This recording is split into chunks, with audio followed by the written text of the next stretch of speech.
नमस्कार दोस्त, किस अखबार में क्या छपा, क्या छिपा, कौन सी ऐसी जानकारी है, हर रोज की तरह आज भी आपके सामने हूं। जो अखबार का चूंकि विश्लेषण करता हूं, खास एंगल या खास पहलुओं के बारे में पता करता हूं, वो भी आपको हर रोज बताता हूं और दरअसल हकीकत क्या है। नमस्कार दोस्तों, तो आज रविवार का दिन है। शुरू करते हैं आज के अखबारों का विश्लेषण। आप छुट्टी मना रहे होंगे, लेकिन छुट्टी के दिन भी खबरों से रूबरू होना, खबरों से वाबस्ता होना, खबरों के बारे में जानकारी रखना ज़रूरी है। इसलिए आज भी जब आप छुट्टी मना रहे हैं, मैं ड्यूटी पर हूं, वही काम हर रोज़ की तरह आज भी अखबारों के बंडल के साथ कर रहा हूं। किस अखबार में क्या छपा, क्या छिपा, हर रोज़ इस सोच, इस विश्लेषण के साथ आपके सामने आता हूं। आज के अखबारों में भी बहुत सारी चीज़ें हैं, कई खबरें हैं, उन खबरों पर बात करूंगा। उससे पहले मुंबई में शिव सैनिकों ने जिस ढंग से एक पूर्व नेवी के अधिकारी मदन शर्मा पर हमला किया, जिस ढंग से उनके साथ मारपीट की, और उस मारपीट और हमले के बाद चंद मिनटों के भीतर जिस ढंग से उन गुंडे सैनिकों को, उद्धव ठाकरे के समर्थकों को थाने से जमानत मिल गई, ये अक्षम्य है। और हैरत की बात ये कि सेना के नेता सांसद संजय राउत ने उस हमले को एक तरह से जस्टिफाई किया, सही ठहराया। तो ये इस बारे में किसी अखबार में, एक दो अखबारों में खबरें हैं दोस्तों, बाकी खबरों पर भी आऊंगा। उससे पहले बाला साहब ठाकरे खुद कार्टूनिस्ट थे, उनके भतीजे राज ठाकरे कार्टूनिस्ट हैं और स्केच बनाते हैं। यह विवाद एक कार्टून को लेकर हुआ। एक कार्टून को नेवी के अधिकारी रह चुके मदन शर्मा ने अपने व्हाट्सएप ग्रुप में फॉरवर्ड किया। उस फॉरवर्ड करने के बाद कुछ सैनिक उनके घर पहुंचे, उन्हें नीचे बुलाया और उनके साथ मारपीट की। उसका सीसीटीवी सबूत है। लेकिन हैरत यह है कि एक कार्टून पर अगर इस तरह से गुंडागर्दी करने सेना के लोग, शिवसेना के लोग किसी के घर जाकर मारपीट करते हैं। तस्वीरें आप देख रहे हैं, ये तस्वीर है मदन शर्मा की, जो नेवी के अधिकारी हैं, पूर्व अधिकारी। ये तस्वीर, वो कार्टून, यही वो कार्टून है जिस कार्टून को लेकर ये गुंडे, ये सैनिक मदन शर्मा के घर पर जाकर मारपीट करने गए थे। शिवसेना का ये रूप हमने 80 और 90 के दशक में देखा है। जो उनसे असहमत होता था उस पर हमले करते थे, यहां तक कि अखबार के दफ्तरों पर भी हमले हुए। नवभारत टाइम्स में 90 के दशक में हमला हुआ। निखिल वागले निशाने पर रहते थे। उस दौर में 80 और 90 के दशक में जो भी सेना की आलोचना करता था वो उनके निशाने पर होते थे। लेकिन वो दौर बीत गया। ना आज बाला साहब ठाकरे हैं, ना वो सेना है, ना वो दौर है। आज की तारीख में ये करना आपकी असहिष्णुता को प्रदर्शित करता है। कार्टूनिस्ट, अगर आप एक कार्टून को ट्रांसफर करने, फॉरवर्ड करने पर हमले कर सकते हैं, तो कार्टूनिस्ट के लिए क्या करेंगे? कार्टूनिस्ट को तो फिर लिंच करेंगे आप। मुझे लगता हर हाल में इसकी निंदा की जानी चाहिए। कुछ अखबारों ने खबर छापी, लेकिन अब इसमें राजनीति क्या हुई? राजनीति ये हुई कि देश के रक्षा मंत्री ने फोन करके उनके साथ, जो पूर्व नौसेना अधिकारी हैं, उनके साथ रहने, उनकी हौसला अफजाई की, और किसी भी ढंग से आपके साथ नाइंसाफ़ी होगी तो हम आपके साथ हैं, ये संदेश दिया। इसमें अगर राजनीति नहीं है तो अच्छी बात है, वरना देश के अलग अलग हिस्सों में ऐसी गुंडागर्दी हर हिस्से में होती है। बंगाल में भी हुआ है। ये असहिष्णुता हर जगह है, अलग अलग हिस्सों में हमने देखा। झारखंड, बंगाल, अलग अलग जगहों पर ऐसी हिंसात्मक कार्रवाई, ऐसी हिंसात्मक घटनाएं हुई हैं। लेकिन बीजेपी के नेता की प्रतिक्रिया तब हुई जब वहां सेना के गुंडे थे। अगर यही दूसरे राज्य में होता और बीजेपी से जुड़े लोग या दक्षिणपंथी राइट विंगर होते तो सन्नाटा होता। और हमने देखा है 3-4 सालों में लिंचिंग की घटनाएं। स्वामी अग्निवेश, जिनका निधन हुआ परसों, झारखंड में उन्हें घेर कर एक तरह से मरते मरते बचे, जिस ढंग से उन्हें घेरा गया जब वो झारखंड गए थे 2018 में। लेकिन उस पर कोई बात नहीं। सरकार भी बीजेपी के, और हमलावर राइट विंगर, भगवाधारी, और ऐसी लिंचिंग की तमाम घटनाएं, इस तरह की असहिष्णु घटनाएं होती हैं। हर घटना की निंदा होनी चाहिए, चाहे सेना के गुंडे करें, चाहे कोई राइट विंगर करे, चाहे कोई ओवैसी का फॉलोअर करे, कोई भी करे। तो इस आलोचना के साथ इस अखबार में पहले पन्ने पर खबर है, कार्टून विवाद ने पकड़ा तूल। और ये एक सिर्फ नवोदय टाइम्स ने इस ढंग से छापा है, और उसके बाद नवोदय टाइम्स ने उस कार्टून को भी छापा है। कार्टून तो मैं ऐसे ही दिखा रहा हूं आपको। और उसके बाद उस सैन्य अधिकारी की तस्वीरें कल दिन भर वायरल थी। मैंने भी ट्विटर पर कई ट्वीट किए, और हम जैसे लोगों को तो लोग पूछने ही आते हैं किस पर आप क्यों नहीं बोल रहे हैं। हम उस पर भी बोलेंगे, हम बंगाल पर भी बोलेंगे, हम स्वामी अग्निवेश पर भी बोलेंगे, हम हर उस शख्स पर बोलेंगे जिनके खिलाफ, जिन पर इस तरह के हमले होते हैं। फर्क ये राइट विंगर्स का है, फर्क बीजेपी समर्थक ट्रोल्स का है कि वो हमेशा सन्नाटा साधे रहते हैं। वो सिर्फ बंगाल, केरल या ऐसी घटनाओं का इंतजार करते हैं और तब पूछने आते हैं इस पर क्यों नहीं बोल रहे हैं, इस पर क्यों नहीं बोल रहे हैं, और जिस पर बोलना है उस पर सन्नाटा होता है।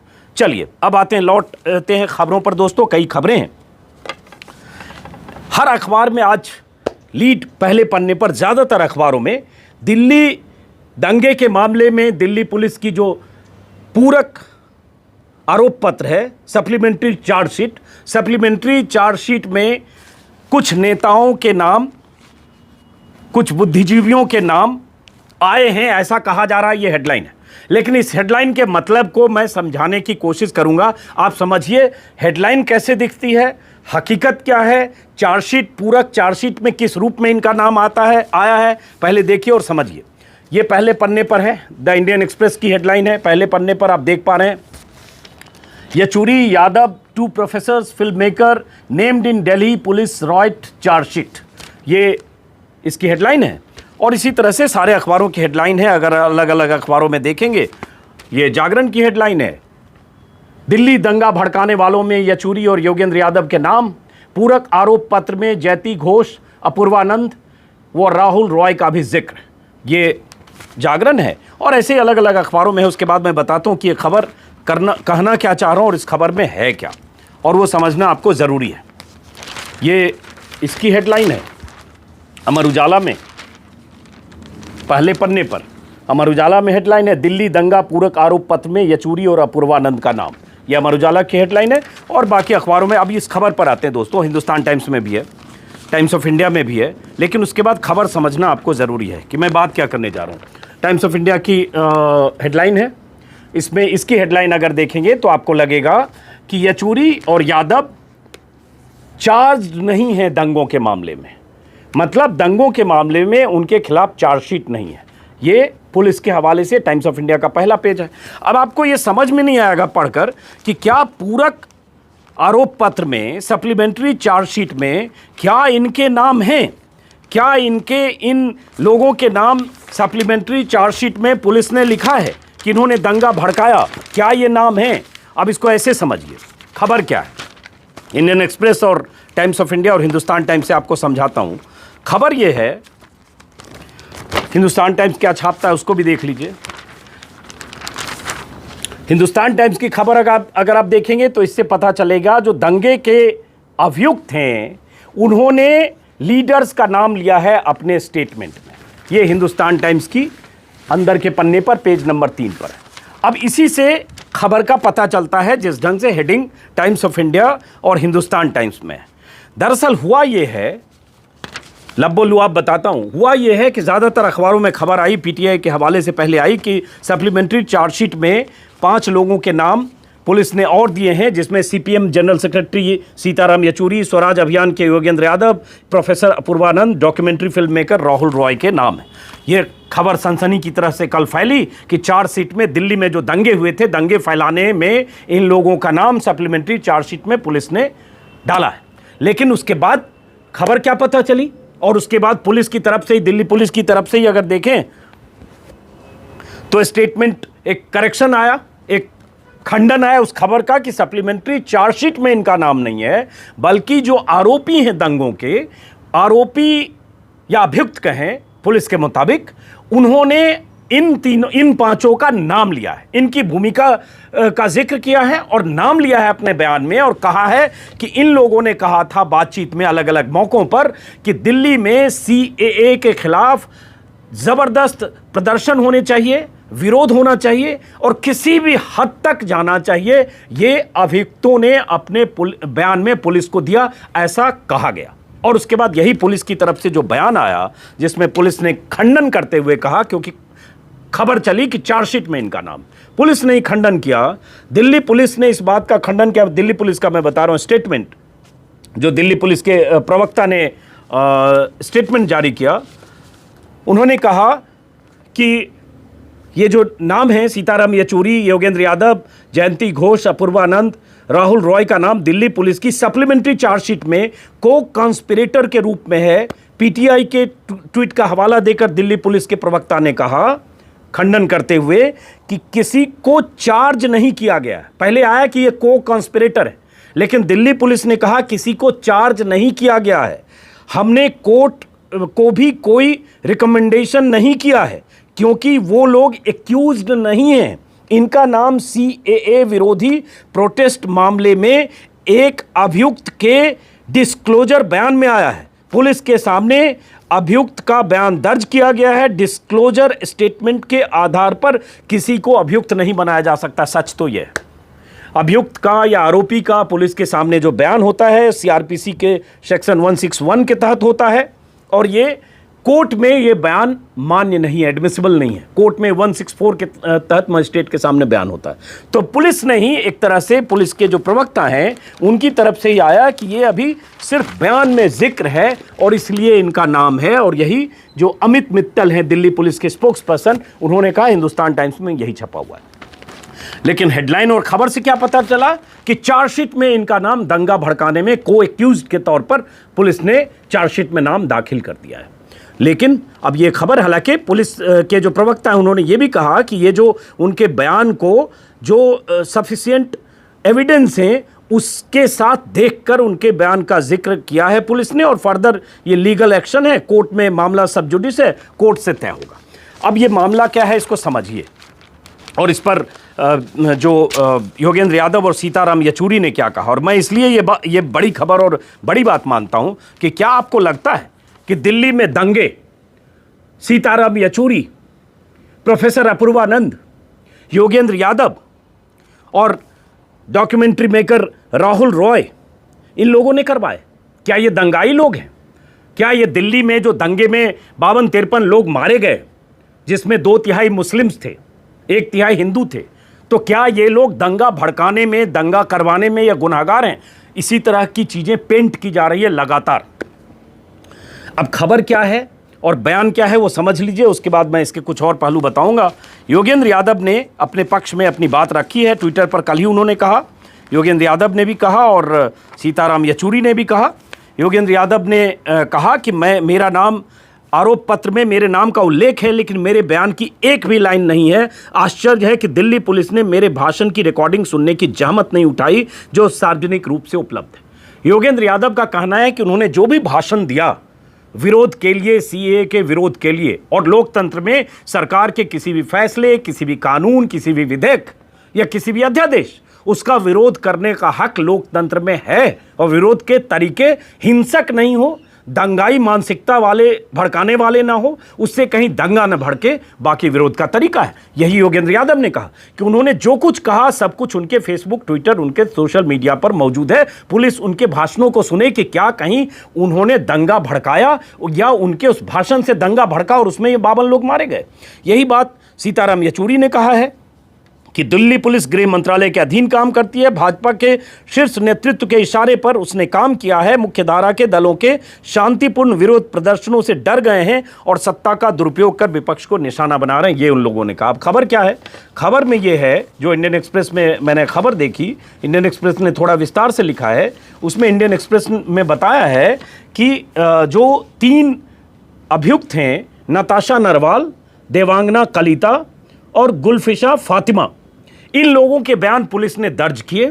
इन लोगों के बयान में पुलिस के मुताबिक चार्जशीट में, अभी अदालत में देखना है, पुलिस के सामने दिए गए बयान अदालत में एडमिसिबल नहीं होते हैं। यह भी कहा जा रहा है कि एक जो बयान जिसमें इन लोगों का जिक्र है, इन लोगों की भूमिका का, उसमें उनके दस्तखत नहीं है। ये भी मैं अभी कहीं खबर पढ़ रहा था, इसमें उनके दस्तखत नहीं है। ये भी देखना पड़ेगा कि उन्होंने बयान अपनी मर्जी से दिया, पुलिस के दबाव में दिया, और अदालत कैसे मानती है। तो इन लोगों ने पुलिस के सामने बयान दिया, ऐसा पुलिस का कहना है कि एंटी-सीएए प्रोटेस्ट में हिस्सा लेने, भीड़ को उकसाने, भीड़ को भड़काने की जिम्मेदारी इन लोगों को दी गई थी। अपूर्वानंद और बाकी लोगों ने कहा था कि किसी भी हद तक लोगों में नाराजगी और गुस्सा पैदा करो, जिसका नतीजा आगे हुआ कि दिल्ली में दंगे हुए।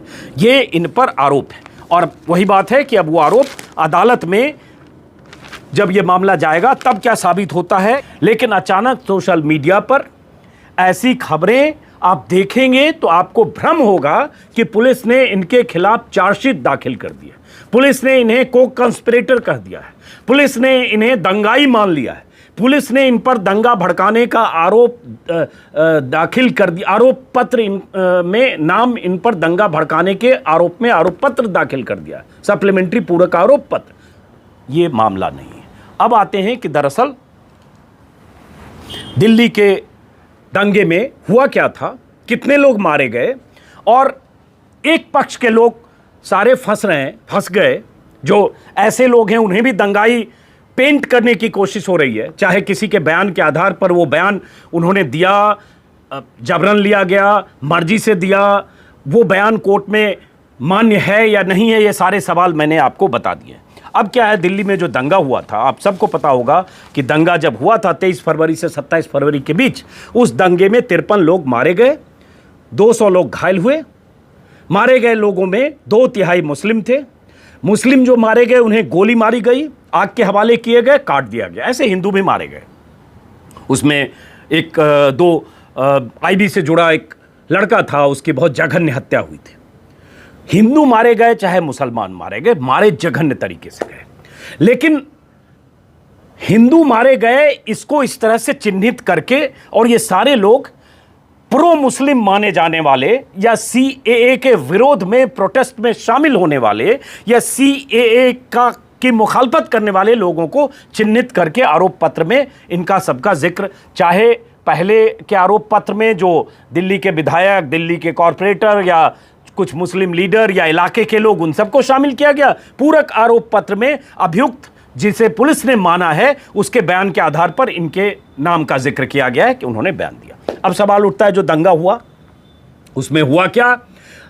एक तो पुलिस की जांच, दिल्ली पुलिस किसके अधीन? अमित शाह के। दिल्ली में क्या हुआ था? कपिल मिश्रा का भी बयान है, जो बहुत वायरल बयान है कि डीसीपी की मौजूदगी में कपिल मिश्रा ट्रंप के आने के पहले क्या कह रहे थे और किस तरह से कह रहे थे कि अगर ये नहीं हटे तो हम इनको हटाएंगे। और उसके बाद अगले दिन से वहां दंगा हुआ जाफराबाद इलाके में। लेकिन कपिल मिश्रा को क्लीन चिट है। अल्पसंख्यक आयोग, दिल्ली अल्पसंख्यक आयोग ने, यह अतिरिक्त जानकारी दे रहा हूं जो अखबार में नहीं है, जब यह आयोग की रिपोर्ट आई थी अखबारों में छपी थी, लेकिन बात मुकम्मल होनी चाहिए। अल्पसंख्यक आयोग ने 9 मार्च को एक 9 सदस्यों की कमेटी बनाई। 134 पन्नों की रिपोर्ट दिल्ली अल्पसंख्यक आयोग ने 27 जून को सौंपी।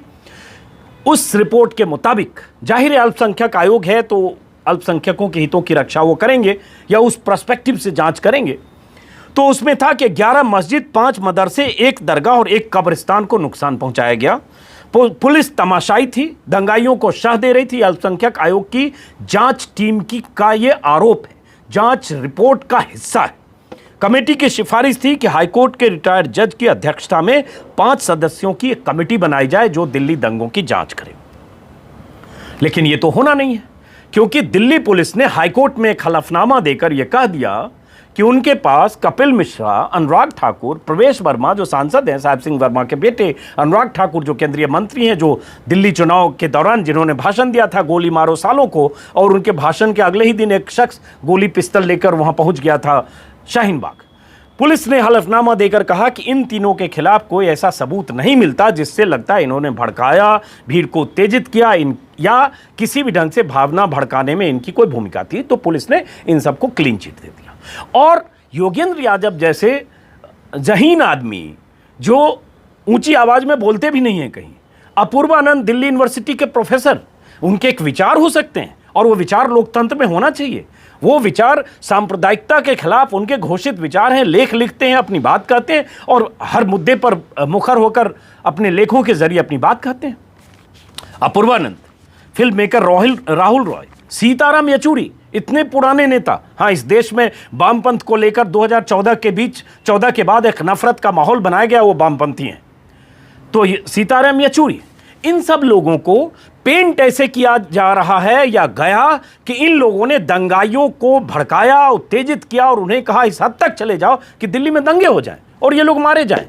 तो इस तरह की अफवाह या इस तरह की रिपोर्ट में इस तरह से जिक्र, अभियुक्त के बयान के आधार पर जिक्र, खबर का आना, सोशल मीडिया पर इस तरह से बातों का तैरना, इस तरह से इन्हें दंगाई के तौर पर चिन्हित किया जाना या वो किए जाने की साजिश, या आप तक इस तरह से खबरें पहुंचाने की साजिश, इन साजिशों का मतलब समझिएगा थोड़े न्यूट्रल होकर।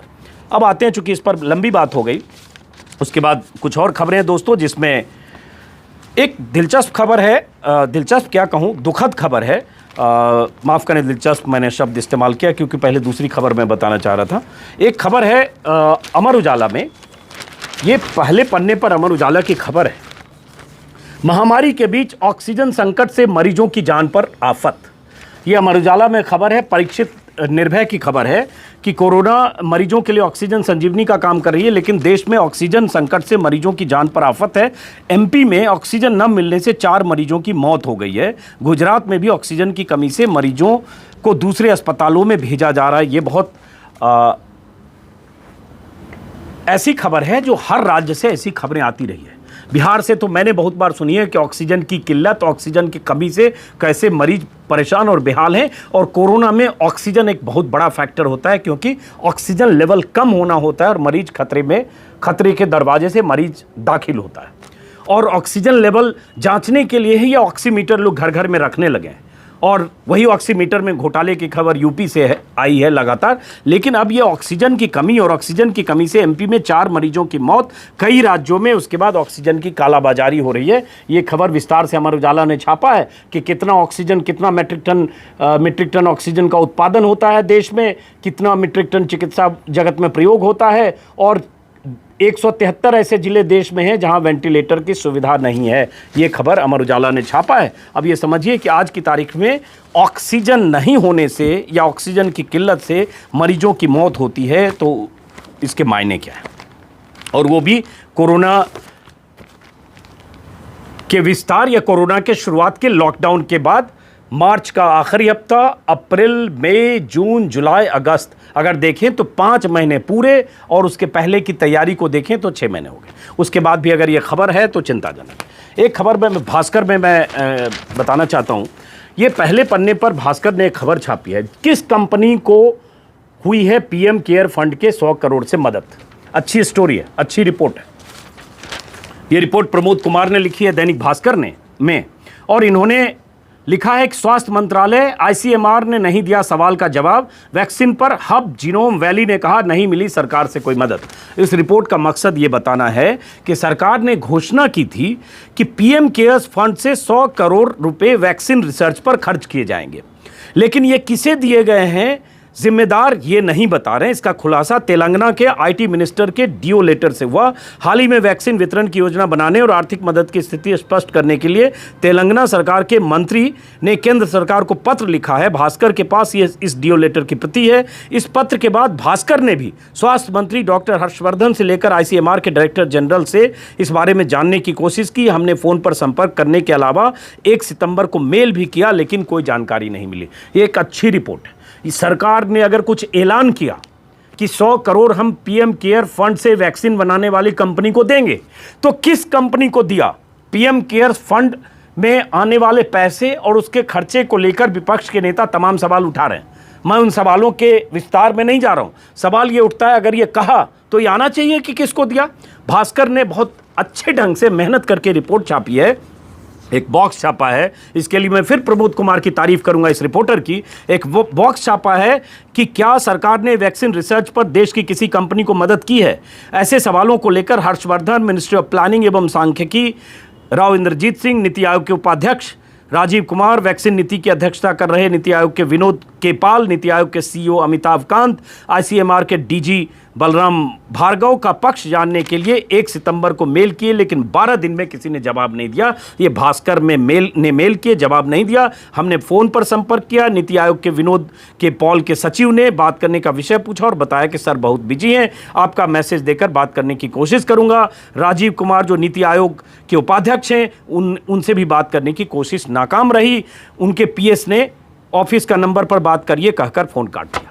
ये वाजिब सवाल है कि पीएम केयर्स फंड से वैक्सीन बनाने के लिए 100 करोड़ की मदद किस कंपनी को मिली, या मिली कि नहीं, मिलेगी कब? अगर सरकार ने ये घोषणा की थी कि 100 करोड़ रुपए वैक्सीन रिसर्च पर खर्च किए जाएंगे। बहुत सही स्टोरी है, भास्कर ने छापा है।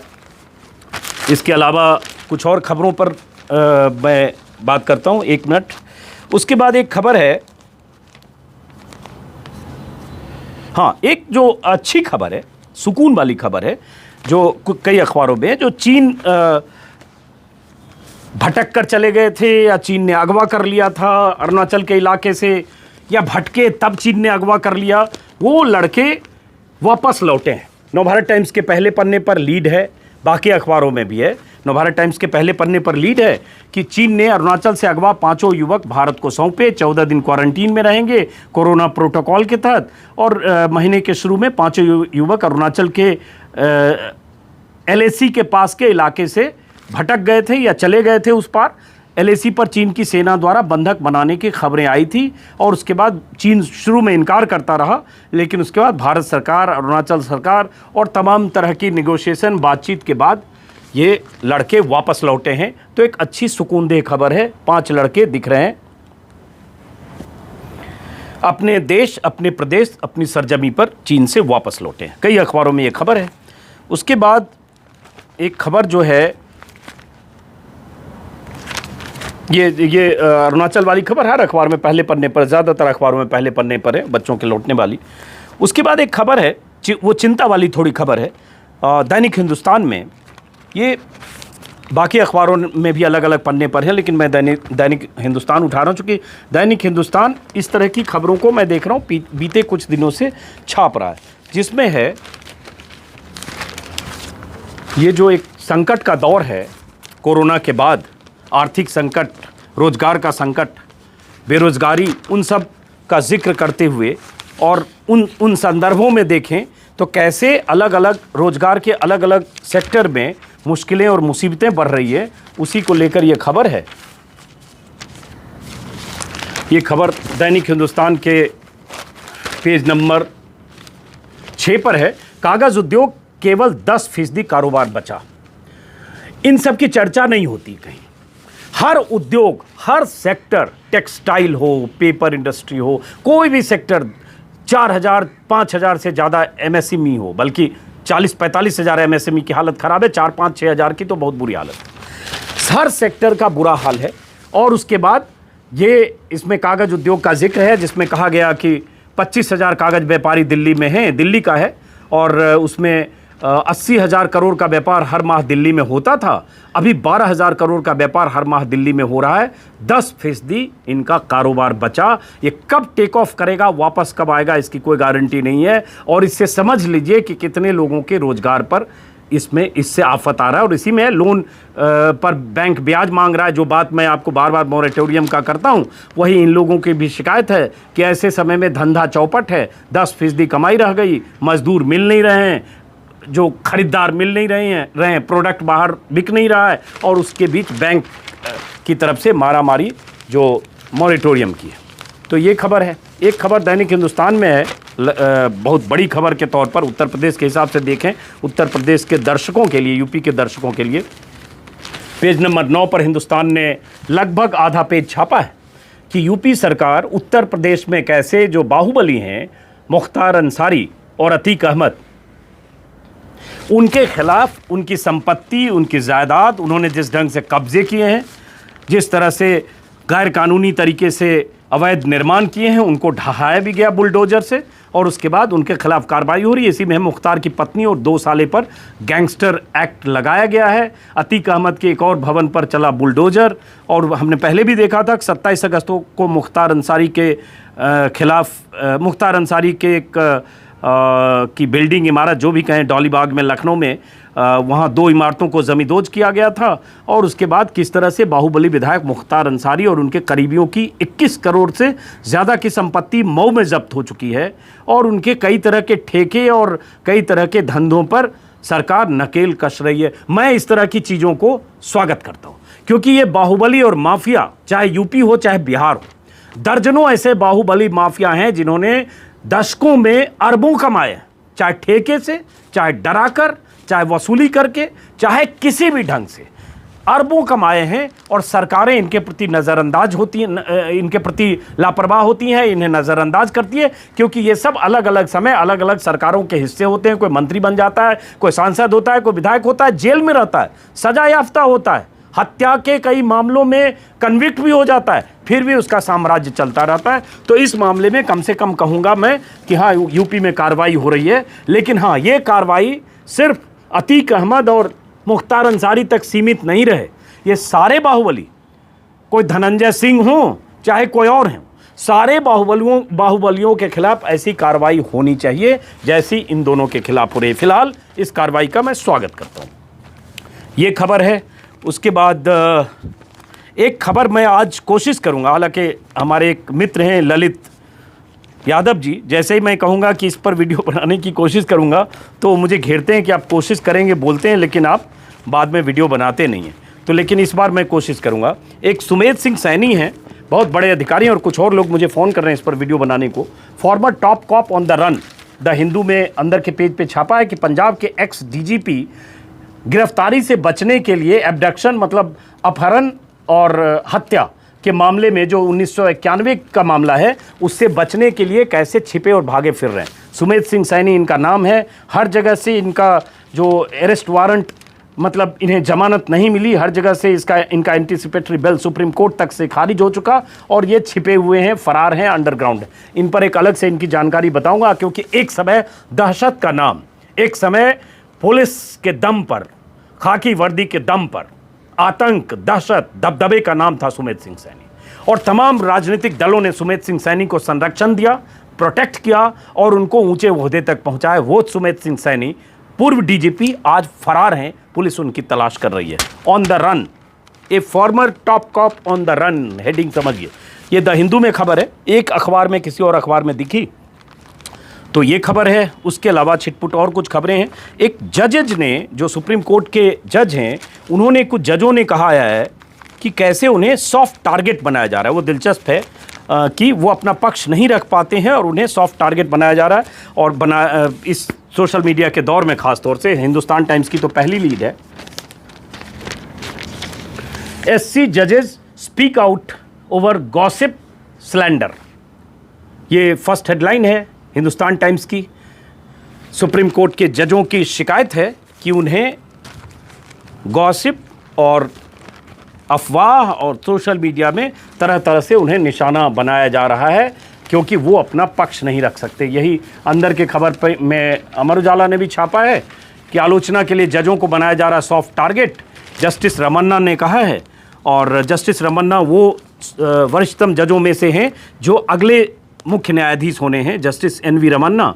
और इन्होंने कहा है कि आलोचना के लिए सॉफ्ट टारगेट बनाया जा रहा है। एक किताब का विमोचन था, उसी मौके पर इन्होंने कहा, पूर्व जज आर भानुमति की किताब जुडिशियरी जज एडमिनिस्ट्रेशन ऑफ जस्टिस के विमोचन के मौके पर उन्होंने कहा कि लोग ये मानते हैं, गलतफहमी है कि न्यायाधीश आराम का जीवन जीते हैं, ये सच नहीं है।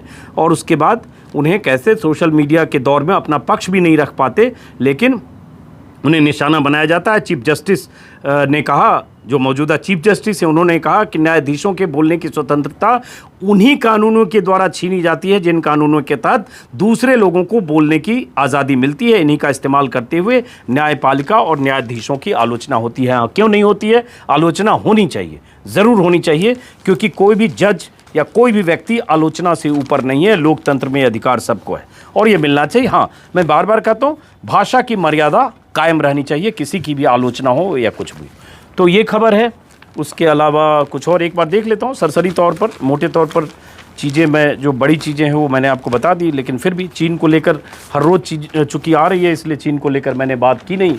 और इस दौर में भी जब 2 करोड़ लोगों की नौकरियां चली गई, लाखों लोग बेरोज़गार हो गए, रॉकेट की तरह कुछ लोगों का बिजनेस ऊपर जा रहा है, अंबानी हो या अडानी हो। तो किराना दुकानों के भरोसे 50 लाख करोड़ के बाजार पर अंबानी बेजोश का दाव, ये भास्कर की हेडलाइन है। अडानी का तो बाजार, अडानी का शेयर, अडानी का उद्योग आसमान की तरफ है इस दौर में, इस 5 महीने के दौर में। झुग्गी झोपड़ी को लेकर एक मैंने कल वीडियो बनाया था, उस पर राजनीति अभी भी हो रही है। भास्कर ने और अखबारों ने खबर छापी है कि उसमें 48,000 झुग्गियां हटाने और आयुष्मान भारत पर आम आदमी पार्टी को बीजेपी ने घेरा है। बीजेपी ने कहा है कि इनके लिए 50,000 मकान बनकर तैयार हैं और उन मकानों में केंद्र सरकार का हिस्सा है, इसलिए उन्हें शिफ्ट किया जाए। आम आदमी पार्टी भी कह रही है कि हाँ, हम उन्हें मकान देंगे, मकान उन्हें मिलना चाहिए, इसमें कोई शक नहीं कि सुप्रीम कोर्ट का फैसला, मैं उस फैसले का स्वागत करता हूं, इसलिए क्योंकि हाँ, ये वैसी जगह पर बने हैं जहां रेलवे का परिचालन होता है, खतरे वाला इलाका है। लेकिन अगर वो दशकों से रह रहे हैं, वो वोटर हैं, उनके पास वहाँ कार्ड बन गए, तो आज तक ऐसा हुआ क्यों?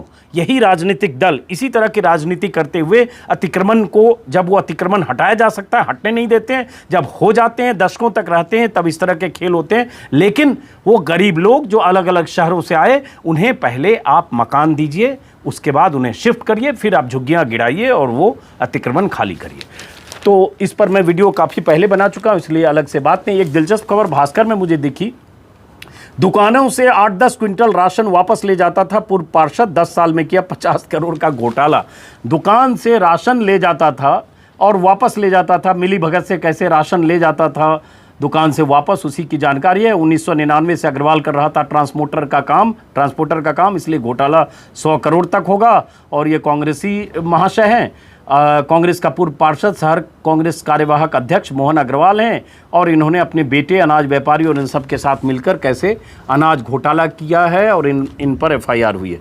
इस तरह से है ये खबर है। उसके बाद मेरे ख्याल से अब ऐसी कोई चीज़ मुझे दिख नहीं रही है। एक बिहार को लेकर सब अखबार में खबर है, हमारे बिहार के लोग रोशन नारायण और चेतन कुमार कर्ण और कुछ लोग जुड़ते हैं जो उनको पता ही होगा। नड्डा का कांग्रेस पर तंज, कहा सोचते रहे हमने काम कर दिखाया, और पटना में नड्डा और नीतीश कुमार की मुलाकात हुई है। अब देखना है कि सीट को लेकर क्या होता है, क्योंकि चिराग पासवान के अलग तेवर लगातार हैं सीट को लेकर निगोशिएशन कि हम 140 पर अपने उम्मीदवार खड़े कर देंगे, 142 पर खड़े करेंगे। उनका हमला नीतीश पर है, बीजेपी के साथ उनकी अंडरस्टैंडिंग है। लेकिन अब क्या होता है सीट को लेकर ये देखना होगा, क्योंकि नीतीश का पूरा जोर ये होगा कि बीजेपी कम सीटें जीते, इसलिए बीजेपी को कम मिले। बीजेपी का पूरा जोर होगा कुछ ऐसा हो कि चुनाव के बाद जेडीयू की सीटें कम हो।